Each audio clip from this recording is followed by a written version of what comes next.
Donc, avant de commencer, bonjour à tous et à toutes. Je m'appelle Émeline Aupier, je suis responsable conseil chez Cap Collectif et j'accompagne les collectivités territoriales dans leur démarche de participation. Et j'anime aujourd'hui ce webinaire et je suis accompagnée de Marie-Céline, que je laisse te présenter. Bonjour à toutes et à tous, Marie-Céline Battesti. Moi, je suis la présidente de la Compagnie nationale des commissaires enquêteurs. On en reparlera. Je suis commissaire enquêteur, donc j'interviens sur des enquêtes publiques depuis un peu plus de 10 ans. Je suis aussi garante de la Commission nationale du débat public. Donc, on va pouvoir parler un peu de tous les champs. Et par ailleurs, je suis aussi fonctionnaire territorial, pour l'instant en disponibilité. Je suis rattachée à la mairie d'Ajaccio. Donc, je l'ai vécu aussi Merci. de l'autre côté. Voilà. Ce que je vous propose, donc avant de commencer, on va faire un bref aperçu de nos modèles de participation. Ensuite, on va parler des obligations en termes de participation réglementaire et évidemment, il y aura un temps de questions-réponses ou même de retour d'expérience. Soit vous pouvez lever la main, soit poser directement la question dans le chat. Donc pour ceux qui ne nous connaissent pas encore, Cap Collectif, c'est une entreprise pionnière de la civic tech et notre mission, c'est vraiment d'accompagner les décideurs qui souhaitent faire évoluer leur mode de décision. Évidemment, vers plus d'inclusion, plus de transparence. Ça fait 10 ans qu'on existe. On a collaboré avec à peu près 600 décideurs en France comme à l'international, dont 400 collectivités territoriales. Ce qui représente à peu près 1500 projets participatifs qu'on a accompagnés sur nos plateformes.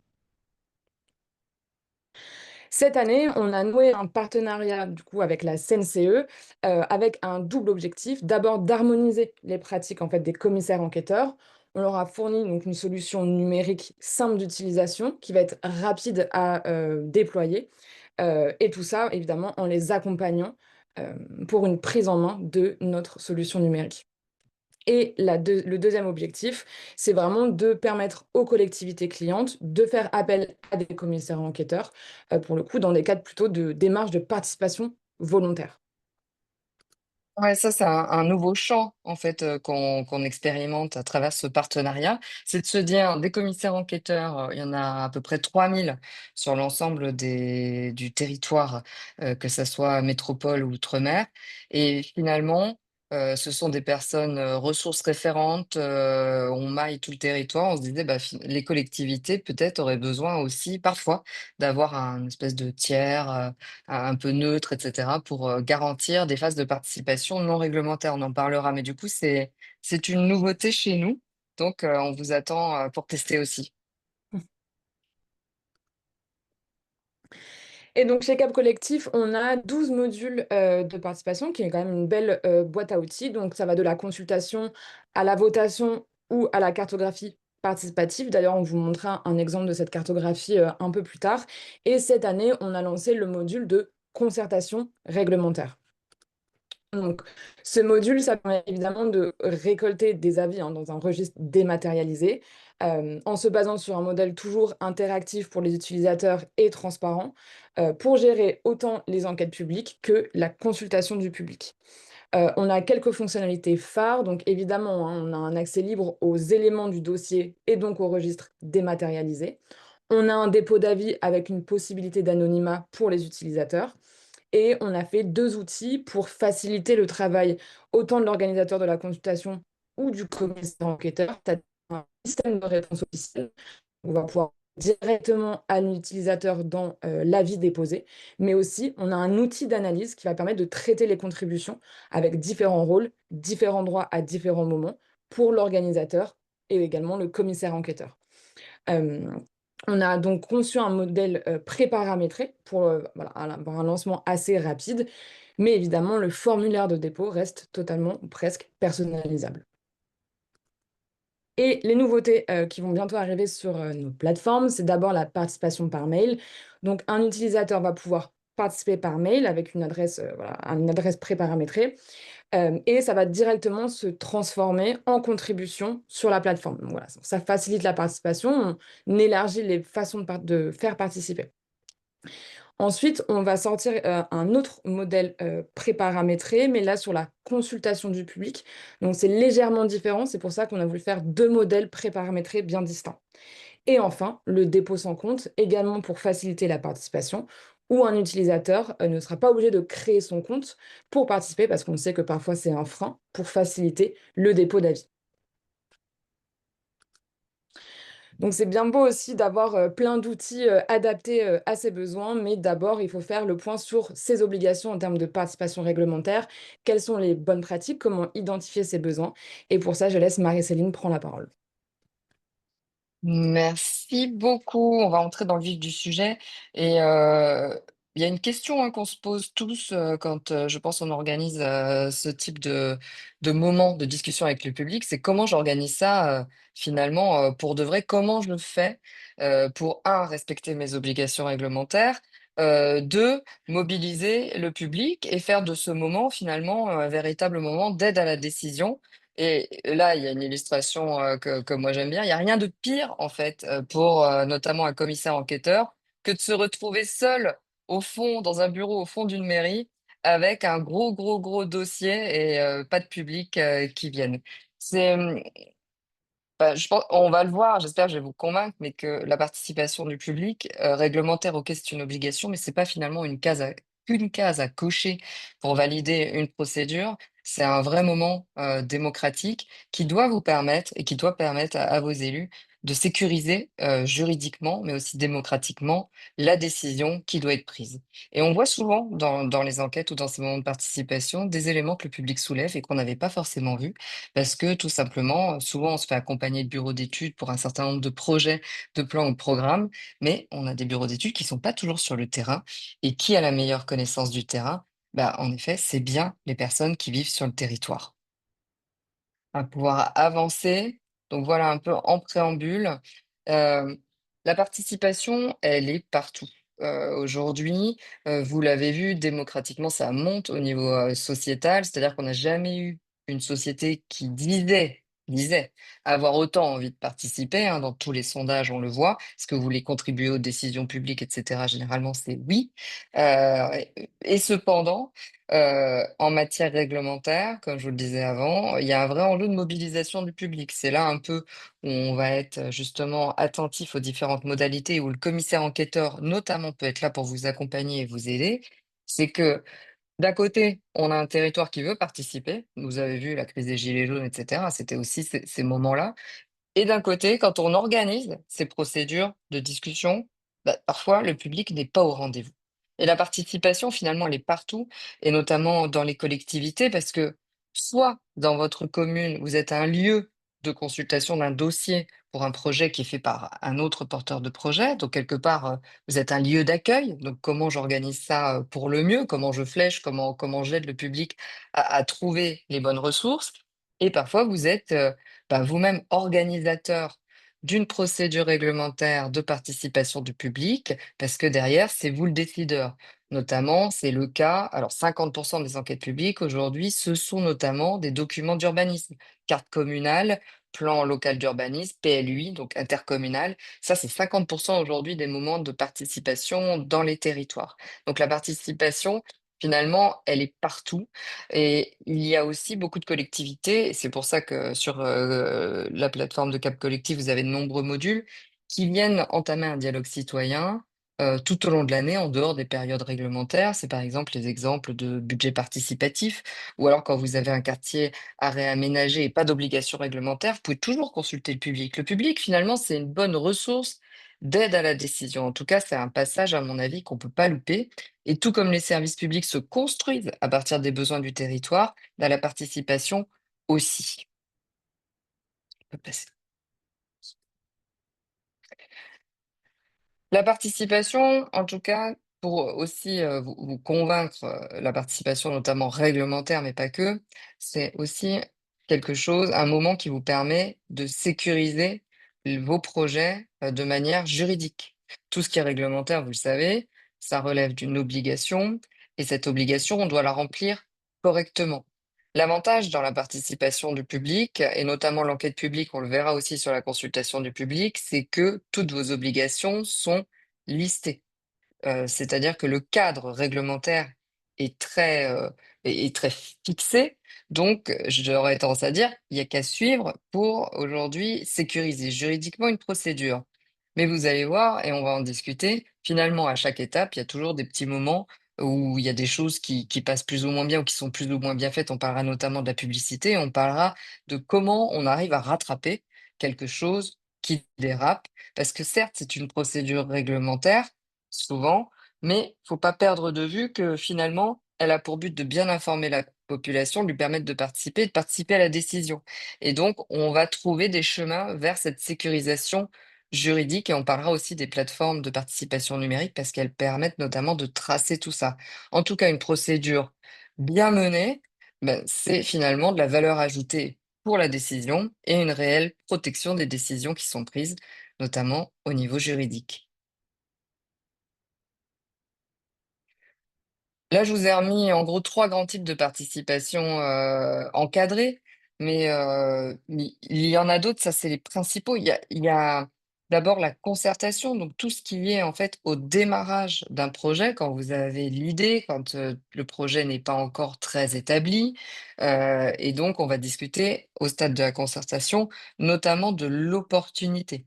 La concertation, elle peut être volontaire, c'est-à-dire que vous la faites de vous-même, parce que vous estimez que vous souhaitez conduire un dialogue continu avec le public et récolter justement bah, ses attentes, ses besoins et ses idées dans le cadre de l'élaboration de votre réflexion.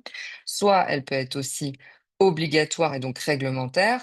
Il y a un exemple en particulier, c'est au niveau des cartes communales et notamment plutôt des PLU, vous avez une obligation de concertation avec la population aux différentes phases d'élaboration avant de passer à la phase vraiment enquête publique.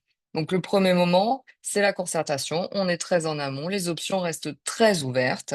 Et à la suite de la concertation, bah, finalement, vous avez une direction que vous avez choisi de prendre parce qu'il ne faut pas oublier que tous ces moments de participation ne sont pas des moments de dépossession de la décision. Vous gardez toujours la décision.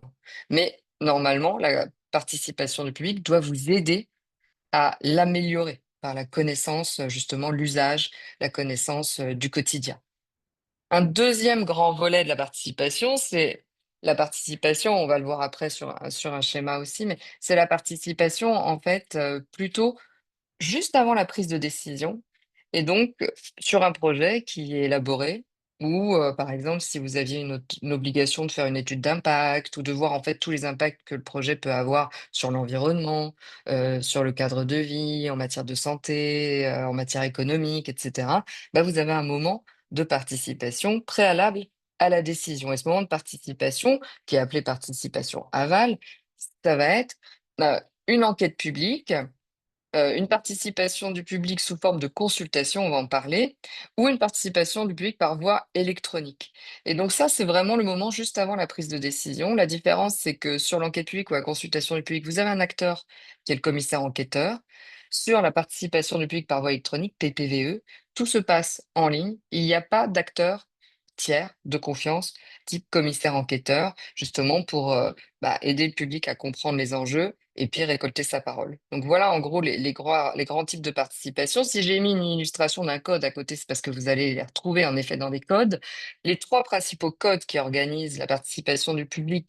Alors évidemment, vous avez le code de l'environnement, c'est lui qui organise à peu près tout.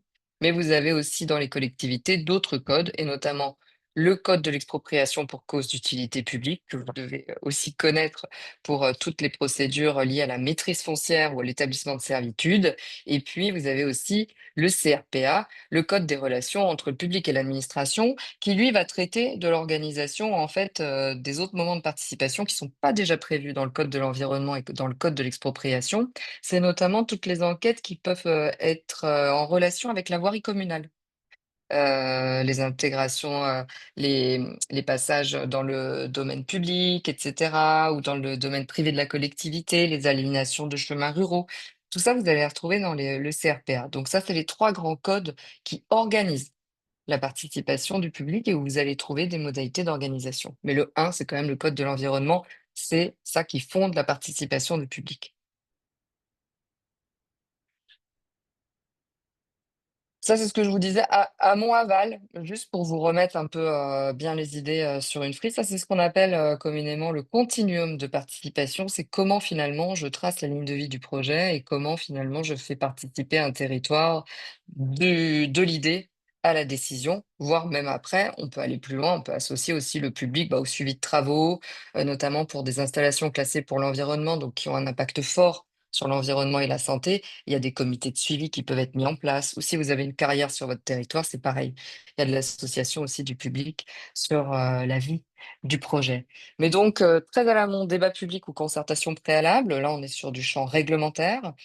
À la fin, à l'aval, une enquête publique ou une consultation du public, donc avec des acteurs. Et au milieu, ce qui peut relier les deux, ça peut être une concertation continue.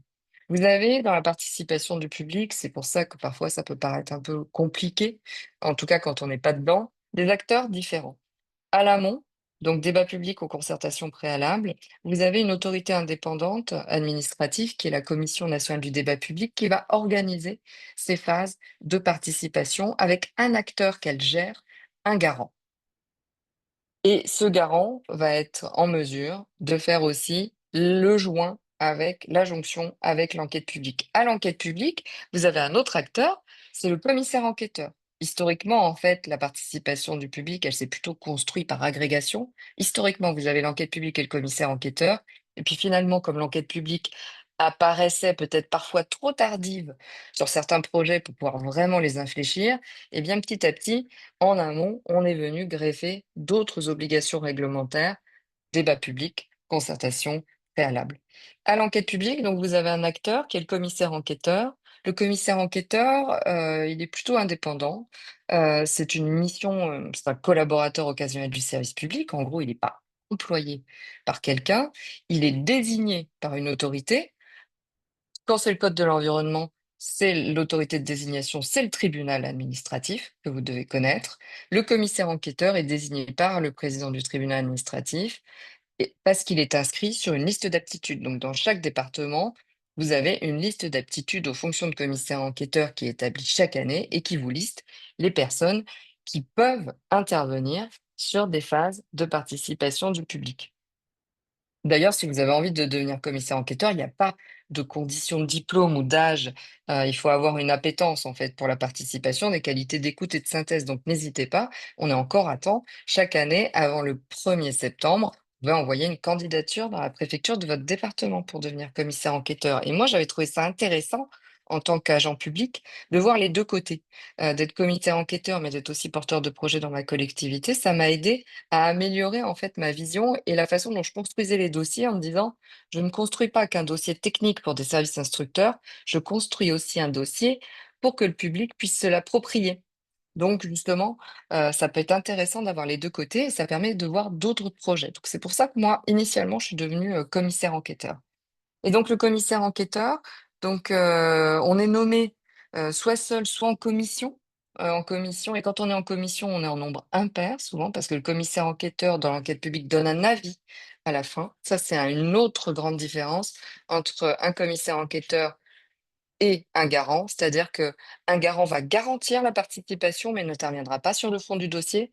Un commissaire enquêteur va garantir que la participation soit effective, mais va aussi, quelque part, vous donner, en tant que personne éclairée, éclairée par la procédure de participation et puis le dialogue qu'il aura eu avec vous, il va donner un avis sur, général sur votre projet plan-programme. Et cet avis, vous allez pouvoir le prendre en compte dans la décision notamment. Donc voilà en gros la participation du public qui peut amener après à la réalisation ou non d'un projet. Mais on va rester quand même sur des grandes valeurs, transparence, accès à l'information, facilitation pour la participation, etc. Il y a ces grandes valeurs qui sont inscrites dans le Code de l'environnement et qui nous lient tout le long de ces processus de participation réglementaire. Alors, en matière de participation, même si l'enquête publique, c'était le cœur historique, vous trouvez donc il y a la participation en amont qui est venue se greffer petit à petit, mais aussi ces derniers temps, il y a beaucoup d'évolutions en matière réglementaire qui peuvent avoir un impact sur la façon dont vous allez être obligé de conduire la participation réglementaire. Parmi ces dernières évolutions, On est vraiment dans un contexte gouvernemental de volonté de simplification, d'accélération. Alors, je ne sais pas comment vous le voyez dans vos collectivités. Qui dit simplification, on fait quand même de la simplification à la française, c'est-à-dire qu'on vient mettre en fait des exceptions pour essayer d'accélérer les choses. Donc, ça devient quand même un peu touffu. Il y a un véritable maquis aujourd'hui juridique. Et d'ailleurs, c'est pas toujours évident de savoir quelle est la bonne procédure à conduire pour être dans les clous juridiquement. Parmi les dernières évolutions depuis 2003, je peux vous citer quelques points. Il y a la loi APER, donc sur l'accélération en fait de la production d'énergie renouvelable. Qu'est-ce qu'elle a fait en matière de participation? Elle dit notamment que le commissaire enquêteur a moins de temps à la fin de la participation pour vous rendre son rapport et ses conclusions dans les zones d'accélération pour les énergies renouvelables. Donc ça, c'est une différence, c'est-à-dire qu'on doit accélérer, nous, la remise du rapport et des conclusions pour que vous puissiez prendre une décision plus rapidement. Il y a les lois d'exception pour les Jeux olympiques, pour les territoires qui sont touchés ou impactés par des Jeux olympiques. Il y a des exceptions, il y a des dérogations. Souvent, il n'y a pas d'enquête publique. On va partir sur des modalités différentes de participation du public par voie électronique, des fois garanties par un garant de la CNDP. Donc, ça commence à devenir un peu complexe, c'est-à-dire que vous avez les acteurs qui hop, font un switch et du coup, vous avez des garants qui viennent sur des phases aval de participation. Il y a la loi sur l'immobilier de la justice. Là, c'est pareil. Vous avez des modalités différentes. C'est tout ce qui est implantation de prison. Je ne sais pas si vous êtes concerné, mais en tout cas, ça, c'est des modalités de participation différentes aussi. La loi industrie verte, qui date de l'année dernière, qui est venue quand même mettre une grosse réforme et qui a touché tout ce qui est autorisation environnementale. Les autorisations environnementales, vous en avez certainement dans vos collectivités pour des sujets peut-être d'aménagement de cours d'eau, des choses comme ça. Il y en a aussi, ça touche aussi les industries, les usines, les carrières.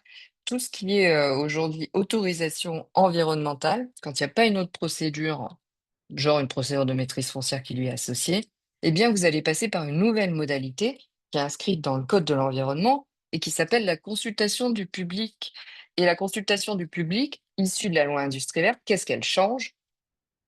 Elle change que vous avez toujours l'acteur commissaire enquêteur, mais la durée va être beaucoup plus on va allonger la durée de participation. Cette participation, elle va être là pendant 3 mois.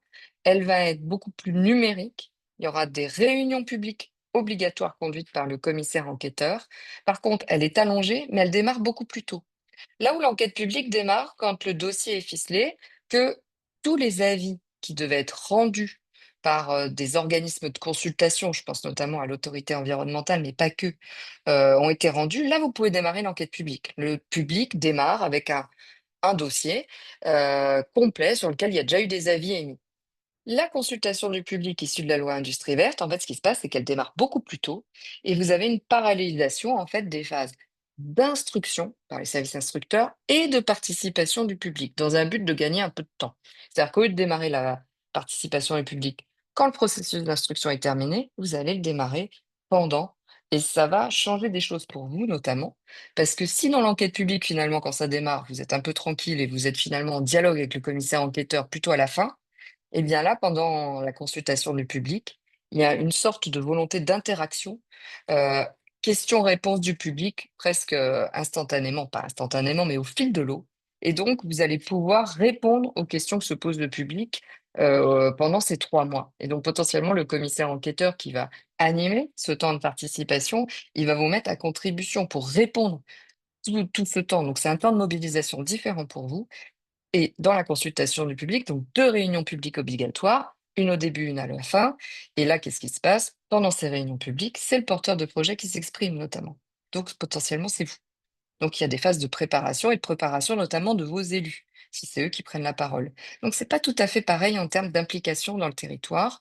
Dans la consultation du public aussi, le commissaire enquêteur, il va vous remettre des conclusions motivées, mais il n'émettra pas d'avis. Il n'y aura pas de favorable, défavorable, donc à la fin. Ça fait partie des subtilités. Mais que se passe-t-il encore maintenant? Eh bien, vous devez le voir, il y a une grosse actualité législative réglementaire hein, en ce moment. Il y a un certain nombre de lois qui sont en examen, et notamment, vous avez vu passer la loi Duplon. La loi Duplon, donc plutôt sur, vous avez vu les professions, comment en fait on aide les agriculteurs à gérer, à mieux exercer leur métier et cetera. C'est très controversé. Et la loi du plomb, hop, elle est venue remettre de nouveau une exception, et une exception sur la consultation du public qui vient juste d'être créée pour les installations agricoles. Pour les installations agricoles, eh bien, ces deux réunions publiques ne seront pas obligatoires, elles seront remplacées par deux permanences du commissaire enquêteur. Ça devient un petit peu compliqué, j'essaierai peut-être de vous faire un schéma, mais donc là, ça va changer un peu. Hem, Rassurez-vous par contre pour ça, les autorisations environnementales, comme c'est une autorisation préfectorale qui est prise à la fin, l'autorité qui va organiser, c'est la préfecture. Mais vous, collectivité, si vous êtes porteur de projet, vous allez être mis beaucoup à contribution sur les temps de participation, que ce soit les réunions publiques quand elles sont obligatoires et sur, questions-réponses du public avec le public sur la plateforme, numérique. Et puis, il y a une autre loi qui est en cours là d'examen et qui doit passer, qui doit repasser après un passage en commission mixte paritaire. Donc, c'est une loi de simplification sur l'urbanisme et le logement. Et là, vous allez voir apparaître quelque chose. Nos parlementaires sont venus dire, bah, finalement, il faut donner la possibilité aux élus pour leurs documents d'urbanisme, donc notamment les PLU, de ne pas forcément passer par une enquête publique, mais leur donner la possibilité quelque part de choisir la modalité de participation qui leur paraît la meilleure dans leur territoire. Et donc, ça vient introduire aussi une nouvelle dérogation. Les élus, quand la loi sera votée, si elle est votée en l'état, mais ça semble être bien parti, auront la possibilité de choisir entre enquête publique et participation du public par voie électronique, c'est-à-dire sans tiers de confiance, sans commissaire enquêteur. Alors là, petit point d'alerte, vous devez le savoir aussi, c'est que le commissaire enquêteur, il est quand même en interface avec le public pour expliquer les choses. Et un document d'urbanisme, c'est hyper technique. Comment je suis capable de savoir qu'il faut que j'aille regarder en tant que public le règlement, les cartographies, et cetera. Donc si jamais vous passez, par une participation du public par voie électronique, vous serez seul pour expliquer, au public comment tout ça se passe et c'est toujours un peu compliqué d'être le service face au public sur des moments de construction, justement de documents d'urbanisme. Donc il y a quand même un contexte là qui est mouvant avec, des grandes lois cadres et puis des tas d'exceptions. Et donc, on sera là pour vous accompagner. N'hésitez pas, la CNCE, elle est là aussi pour vous accompagner là-dedans. Puis bien sûr, vous avez vos services de l'État à vos côtés, mais on va le voir après, on peut passer. Ah oui, juste un petit point, la participation du public, on a tendance à imaginer que presque c'est le sondage. C'est-à-dire que en tant que commissaire enquêteur, on voit des fois des mobilisations dans les territoires en se disant il faut absolument qu'on vienne tous dire qu'on est contre ce projet, donc on reçoit des pétitions, des choses, etc. En fait, on ne fait pas à la masse. La participation du public réglementaire, ce n'est pas un sondage. C'est pas, pour ou contre normalement. Ce qui compte, c'est l'apport d'arguments qui peuvent aider à la décision et d'éléments factuels du territoire qui peuvent se dire: «Là, peut-être, on a oublié quelque chose». Donc sachez que le commissaire enquêteur, il ne fait pas au volume. Il fait, en fait, à la qualité des arguments qui sont portés à sa connaissance. C'est important aussi, d'expliquer au public ce qu'on attend de lui.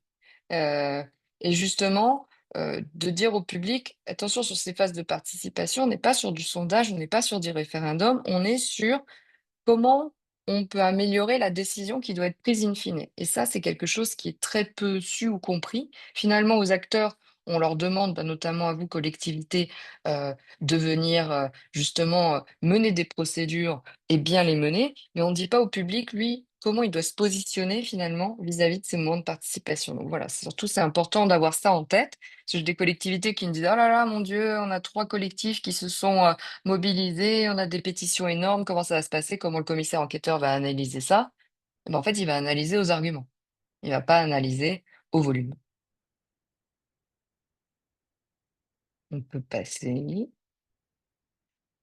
Si jamais, là, c'est un peu la checklist, mais je pense que c'est pas inutile quand vous avez un projet, ou enfin quelque chose dans votre territoire qui va faire l'objet d'une participation, soit qu'elle soit réglementaire, imposée par les textes, soit que vous l'ayez décidé ou que vos élus soient très sensibles à cette question de la décision avec l'avis du public. En tout cas, l'idée, c'est planifier au plus tôt, on va en reparler juste après, mobiliser les équipes en interne. Alors là, ça dépend dans vos collectivités, mais souvent, vous avez, des services qu'il faut tout de suite associer, justement aux discussions. Vous pouvez avoir, des services bon déjà, il y a les services qui ont construit le dossier. OK. Il peut y avoir vos services juridiques qui peuvent être justement mis à contribution. Votre service financier pour lui dire: «Attention, on aura à prendre en compte des frais liés à la participation du public», qui peuvent être des frais d'impression, des insertions, dans des journaux, une plateforme numérique et cetera. Donc, en gros, vos services financiers. Mobiliser aussi les élus pour leur expliquer qu'ils auront un portage potentiellement à faire et leur expliquer, bah, comment ça va se dérouler. Vous avez aussi parfois des services, qui vont être plus sur le terrain et qui vont, par exemple, pouvoir vous faire de l'affichage. Donc il ne faut pas hésiter à mobiliser, en fait, vos services et aussi à bien informer les services tous les services en charge de l'accueil dans vos collectivités, parce qu'il y a rien de plus compliqué parfois de trouver, où se passe la participation quand elle n'est pas que numérique dans nos bureaux et dans nos collectivités. Donc en fait, quelque part, c'est bien en interne mobiliser un certain nombre de vos équipes et de services que vous avez dans la collectivité, de bien les informer pour que justement, bah, ça soit fluide et qu'à un moment ou à un autre de la procédure, quand vous avez besoin d'un appui juridique, d'un conseil, et cetera, bah, tout simplement que vous puissiez, bien les mobiliser. Préparer la mobilisation, du public, bah, ça, c'est en effet, choisir, une bonne ah oui, choisir la bonne procédure. Donc ça, c'est un peu l'idée de vous avez vu, il y a des tas de dérogations, il y a des possibilités qui sont laissées à la main des élus. Donc finalement, au regard de mon territoire, de mon projet, qu'est-ce qui sera le plus bénéfique pour la décision? Donc choisir la bonne procédure, préparer la mobilisation du public. Un public, j'aurais tendance à dire, ça se préchauffe un peu. Je dis pas qu'il faut faire du teasing, mais des fois, les moments de participation, ils sont trop discrets dans les territoires et vous vous retrouvez un peu avec l'image de début, personne qui vient, pas de participation et à la fin, vous êtes là, bah, je n'ai rien retiré de ce moment de participation et là, c'est quand même dommage parce que vous avez mis des frais, de l'énergie, mais finalement personne n'est venu et vous n'avez pas pu finalement en retirer, toute la vraie substance. Préparer la mobilisation du public, c'est vous dire aussi, bah, OK, j'ai un territoire avec différents lieux qui peuvent accueillir. Sur le numérique, qu'est-ce que je prends? Quel type de plateforme? Quel type d'outils? De quoi j'ai besoin? Est-ce qu'il faut que je fasse, est-ce qu'il faut que j'ai des moments, spécifiques de discussion avec le public? Est-ce que je fais des réunions publiques en amont? Est-ce que mon dossier, il va permettre justement au public de bien s'emparer des sujets? Et là, bah, tout simplement, sur vos dossiers ou quand vous posez des questions, moi, ce que je commence à faire de plus en plus, de temps en temps avec l'intelligence artificielle, c'est de lui balancer un paragraphe et lui dire: OK, qu'est-ce que tu comprends de ça? Est-ce que c'est suffisamment clair pour le public? Ou reformule-moi ça avec des mots clairs pour le public. Vous pouvez utiliser aussi comment dire, les modalités des méthodes faciles à lire, à comprendre, FALC, des phrases courtes, et cetera. Donc, préparer la mobilisation du public, c'est préparer aussi, bah, finalement, ce qu'on va lui donner en termes d'information.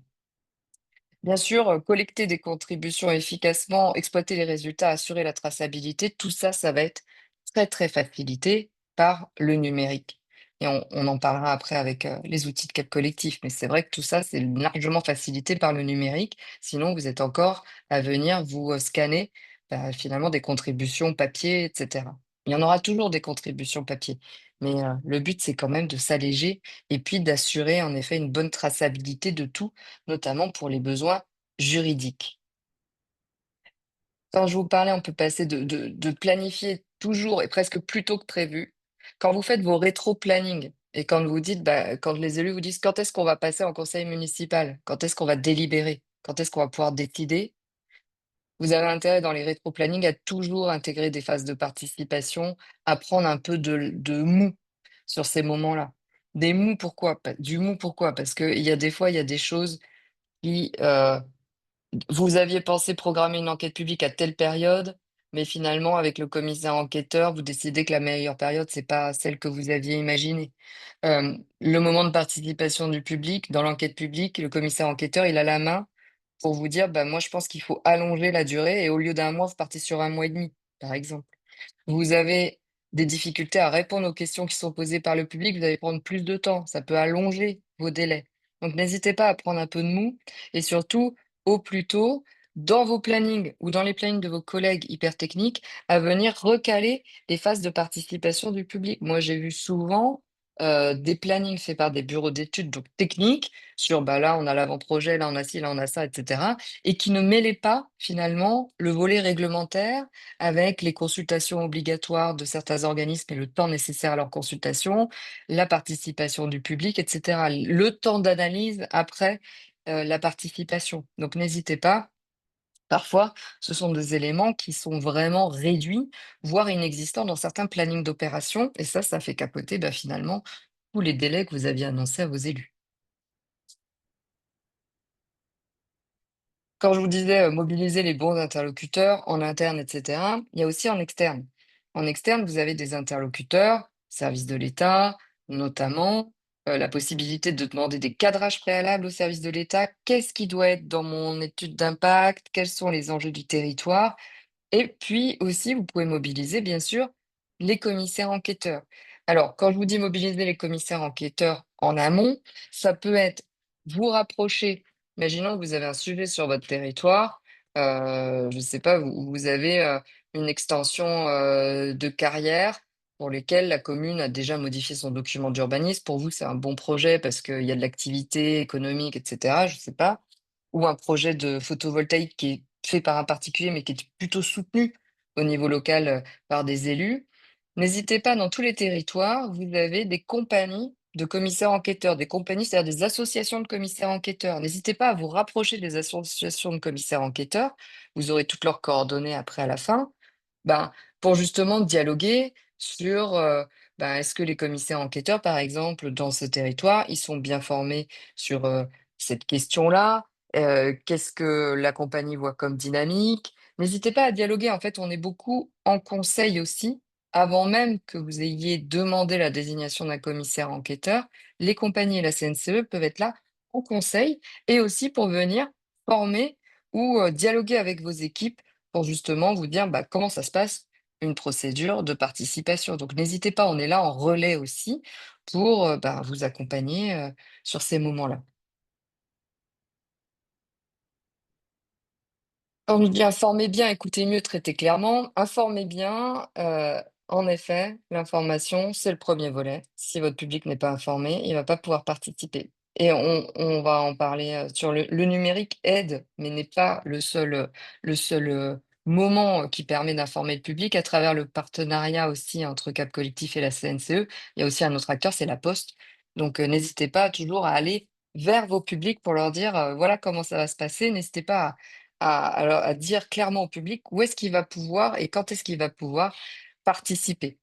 Heu, la parole, toutes les paroles, sont valables, donc il y a pas l'idée de: «Est-ce que cette contribution-là, je peux la taire?» Sachez juste que le commissaire enquêteur, il va modérer ce qui peut être propos éventuellement, injurieux ou à caractère raciste. Et quand je le dis traiter clairement, c'est sur toute la file, tout le continuum de participation, c'est, de la contribution à la décision, comment je peux retracer comment cette contribution, elle a aidé à décider. Sur le traçage des données, tracer les données pour vous protéger, bah, c'est important. Si à un moment, en fait, on vient vous dire: «Mais finalement, est-ce qu'il n'y a pas des contributions que vous avez loupées, pas prises en compte?» ou quelqu'un qui vient vous dire: «Moi, j'avais envoyé quelque chose, je l'ai pas vu». Bah, notamment avec les outils numériques, c'est facile. Vous avez tout l'historique et vous voyez qui s'est connecté, quand, comment ça voilà. Au moins, vous êtes sûr de ne rien louper, ça, c'est important. Important en matière juridique. Peut-être un exemple, quand je vous disais, finalement, comment ça peut marcher dans la durée et comment ça peut marcher notamment dans la durée avec des outils numériques. Là, vous avez, l'exemple d'une commune, enfin d'une interco avec un PLUI, c'est la communauté de communes de Mélois en Poitou. Elle a un PLUI H Habitat et finalement, qu'est-ce qu'elle s'est dit? Elle s'est dit: «Bah, moi, je vais, organiser ma concertation», donc une phase amont réglementaire obligatoire. Je vais déjà organiser ma concertation sur la plateforme numérique que je vais utiliser pour ma phase d'enquête publique. Et donc, en fait, à travers ça, elle va créer en effet ce continuum. Le public va savoir où s'informer, elle va pouvoir faire le lien entre ce qui s'est passé à la concertation et ce qui se passera à l'enquête publique probablement l'année prochaine. Et par exemple, il y a un outil que moi je trouve particulièrement intéressant, notamment pour, tout ce qui est, PLU ou document d'urbanisme, c'est la cartographie interactive. Avec ça, vous pouvez suivre correctement, finalement, où sont déposées des contributions et quels sont les secteurs à enjeu ou qui ramènent le plus de contributions sur votre collectivité. Ça vous aide à retravailler avec vos bureaux d'études après pour voir bah, finalement est-ce que j'ai des choses à la marge, à bouger sur mon document. C'est beaucoup plus facile quand c'est cartographié. Et c'est beaucoup plus facile aussi dans le dialogue avec le commissaire enquêteur. Entre vous et le commissaire enquêteur, vous parlez des mêmes choses, vous parlez de parcelles de terrain, etc. Ça aide beaucoup. Donc n'hésitez pas à utiliser aujourd'hui le panel d'outils numériques qui peuvent être à votre disposition, mais ça, par exemple, c'est une très bonne démarche et qui s'inscrit dans la durée, et notamment dans la durée à travers des mêmes outils utilisés. Pour finir, en gros, anticiper, c'est vraiment avancer plus sereinement. Préparez-vous, mais n'ayez pas peur des phases de participation. Des fois, les élus aussi se disent: «Oh là là, qu'est-ce qu'on va nous dire? Ils vont remettre en cause le projet». Non, c'est pas l'idée. L'idée, c'est de faire du plus avec ce que le territoire a à nous annoncer. Évidemment, il y a des moments où ça bouge un peu, mais c'est aussi le jeu démocratique et il vaut mieux que tout soit dit pendant la phase de participation plutôt que se retrouver avec plus de contentieux après. Donc anticiper, bah, finalement, c'est vivre ça sereinement quand on est bien accompagné. Alors, j'espère que j'ai pas été trop alors c'est touffu, le sujet est touffu. On pourrait faire un sujet presque par, mais c'est pour vous dire que le paysage évolue et que, il y a des acteurs autour de vous qui peuvent vous aider à, ben, à mener correctement ces procédures. Merci beaucoup pour cette présentation. On va passer aux questions. Hop. Je vous propose je vais lire quelques questions dans le chat. Et si vous avez des questions, vous pouvez lever la main, c'est avec plaisir. Donc, une première question, quelle garantie processus de contrôle pour éviter la multiplication d'une contribution par une même personne ou une même organisation? Bah là, il y a 2 réponses, mais il y a une réponse aussi technique. C'est-à-dire que, de plus en plus les plateformes en fait, ce qu'on essaye d'éviter le plus possible, aussi, c'est la redondance d'observation et tout le monde qui poste la même chose, voire des posts automatisés. C'est notamment pour le numérique, hein, cette, question de la multiplication de la même contribution. Heu éviter en fait que de manière automatisée, il puisse y avoir des dépôts de toujours la même contribution. Donc ça, les plateformes numériques, elles sont de plus en plus aguerries pour ça, soit parce qu'elles ont un outil, de reCAPTCHA ou quoi, enfin qui permet de sécuriser en fait et puis qui mettent un peu une contrainte pour justement pas qu'il y ait des robots qui viennent poster, la même chose ou de l'IA. Et après le commissaire enquêteur, à travers les plateformes numériques notamment, il a, des statistiques à sa main et notamment, il est en capacité, souvent de voir, bah, si des contributions viennent, d'un même secteur, d'une même adresse IP, et cetera. Comme de toute façon, on fait pas à la masse, le pire, j'aurais tendance à dire, c'est pour le commissaire enquêteur qui va devoir les regrouper et puis les analyser.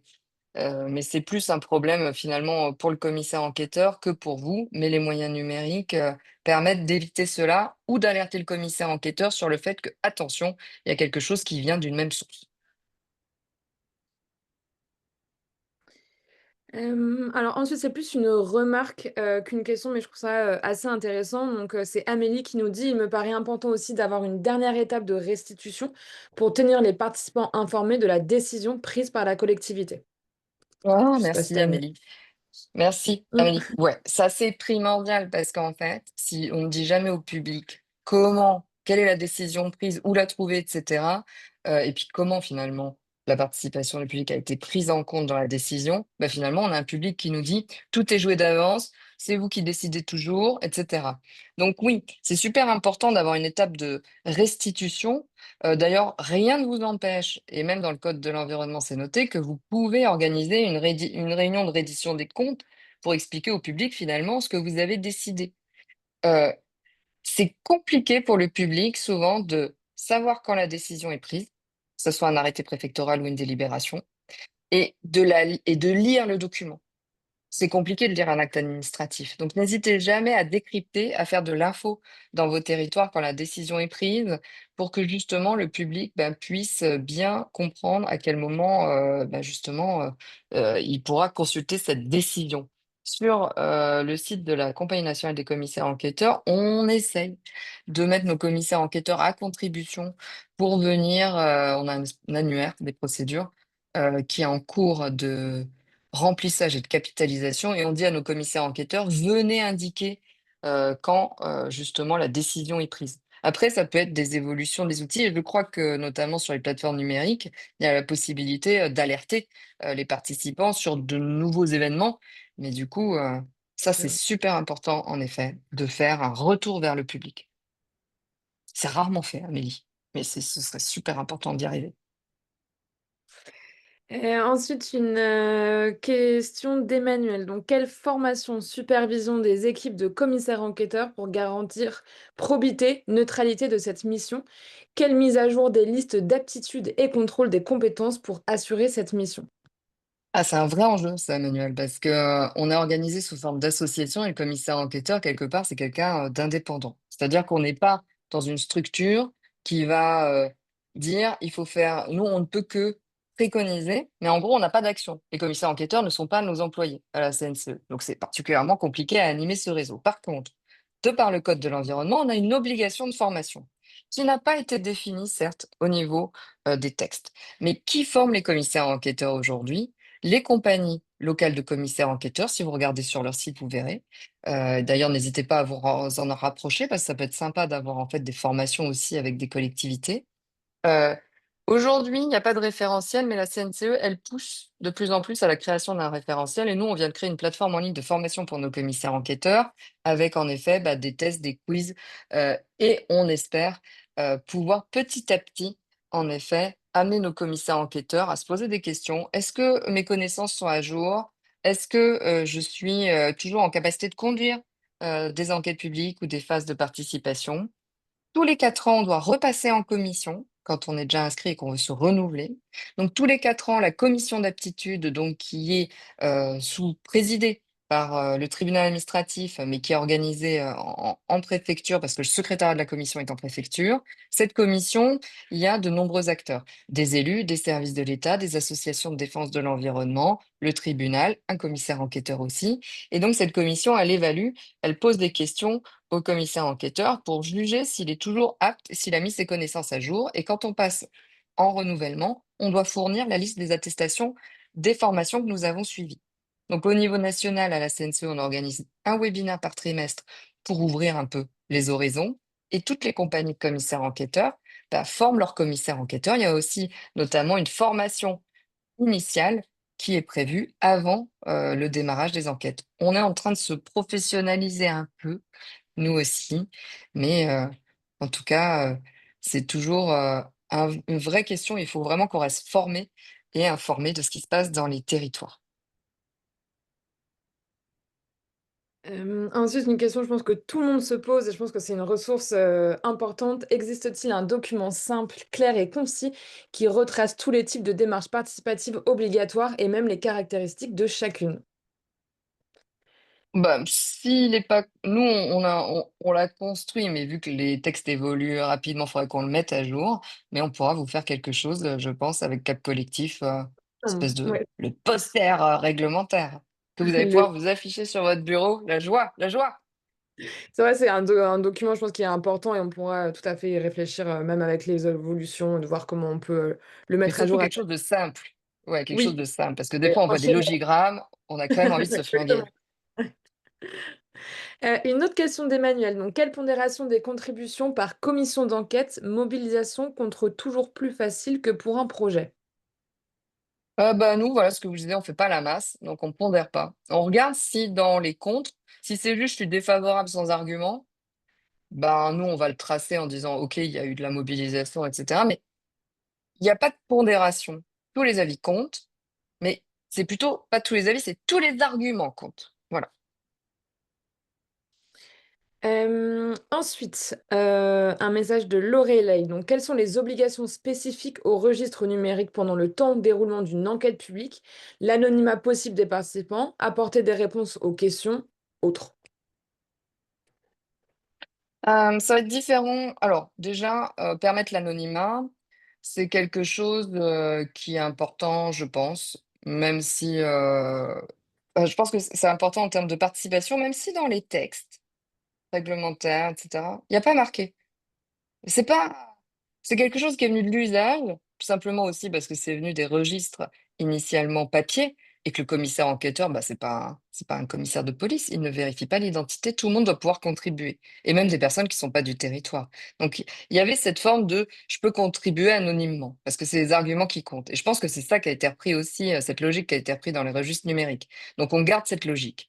Euh, les questions-réponses dans l'enquête publique, c'est pas question-réponse avec le public. Mais dans la nouvelle procédure de consultation du public qui suit la loi Industrie verte, ouais, il y a le porteur de projet peut répondre, peut, pas doit, peut. Et quelles sont les obligations minimales que doivent remplir aujourd'hui une plateforme numérique? Eh bien, notamment pour la consultation du public, il y a un arrêté ministériel qui est venu fixer ces caractéristiques. On pourra vous le rappeler. En matière de dématérialisation, juste peut-être un point de dématérialisation, sur l'enquête publique, l'obligation de dématérialisation, c'est à minima une adresse mail et la possibilité de consulter le dossier en numérique. Sauf qu'une adresse mail, c'est horrible à gérer parce qu'en fait, quand vous recevez des contributions, une adresse mail dédiée, donc pas une adresse mail générique ou qui sert à autre chose.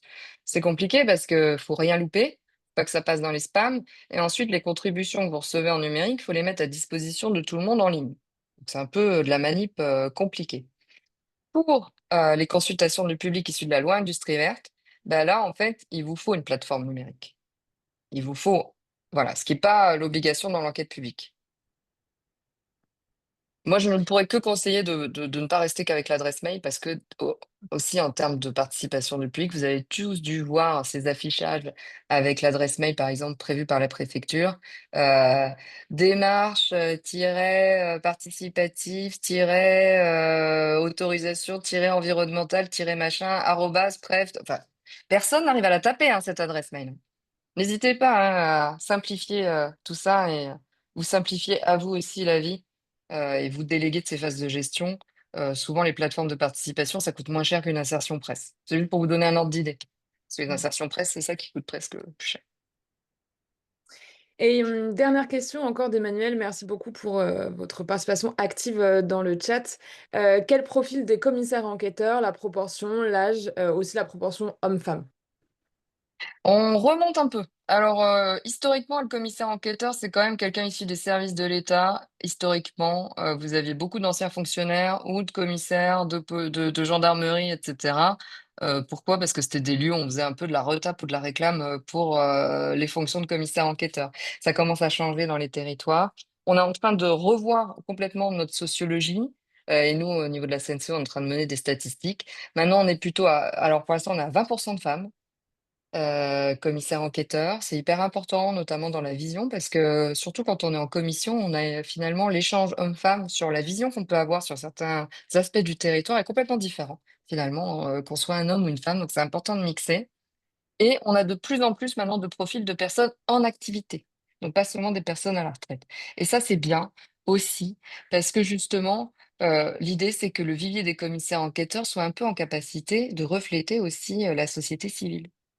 Donc ça évolue petit à petit, mais doucement, parce que ça prend du temps et il faut savoir que ça existe. Donc si vous êtes intéressé, n'hésitez pas, vous êtes toujours à temps. Merci. Et une dernière, plutôt, oui, également une, une remarque ou un avis de Yael. Pour moi, la participation ne peut pas être que électronique. Le contact humain Mm. garantit une meilleure participation avec une formation des élus et des agents en contact du public. Ah bah, c'est super. Moi, c'est ce que j'ai tendance à prôner aussi, c'est que le numérique, c'est un super complément, mais ça peut pas être que ça. Il faut qu'on garde de l'humain dans nos services publics aussi. Et n'hésitez pas, justement, pour ces temps d'échange avec vos élus ou quoi, ben, à solliciter les compagnies de commissaires enquêteurs ou la CNCE. On peut être en appui si vous avez besoin. De toute façon, c'est toujours important, hein, de construire des démarches hybrides et de s'appuyer autant sur le présentiel que le numérique, mais évidemment Mm, de jamais s'enlever le présentiel. mm. Écoutez, on est pile à l'heure, il est 11 heures, donc on a mis une petite ressource complémentaire vers le site de la CNCE. Ouais, n'hésitez pas. Là-dessus, vous allez retrouver, ben, on produit des ouvrages aussi. Alors oui, c'est aussi notre fonds de commerce, mais non. On produit quelques ouvrages, donc des guides, etc. Vous pouvez les acheter. Mais sinon aussi, vous allez retrouver sur le site de la CNCE tout un module sur comment je dois indemniser un commissaire enquêteur. C'est toujours une question. Chorus, pas chorus, je fais une fiche de paie, je fais quoi? Donc vous allez retrouver tout ça en tant que maître d'ouvrage. Vous allez retrouver aussi tout le maillage territorial de nos compagnies avec les adresses des présidents. Et bien sûr, ben, toujours la possibilité de nous contacter avec l'adresse de contact de la CNCE. On vous répondra. On est là, en appui. N'hésitez pas. Et on va bien évidemment vous envoyer le replay du webinaire avec aussi quelques ressources et on réfléchira à faire une super infographie, schéma pour résumer toute cette participation réglementaire. Merci beaucoup Marie-Céline. C'était vraiment Merci. intéressant et on va vous envoyer un sondage parce qu'on réfléchit à faire un cycle de webinaire vraiment sur la participation réglementaire. Donc on a vraiment besoin de vos suggestions pour construire aussi là sur l'année, tous ces sujets-là. Donc, n'hésitez pas à prendre un peu de temps pour répondre à cette question, ce serait vraiment super. Donc, j'espère que ça vous a plu et puis bonne fin de journée. Bon courage, à bientôt. Merci, au revoir. Au revoir.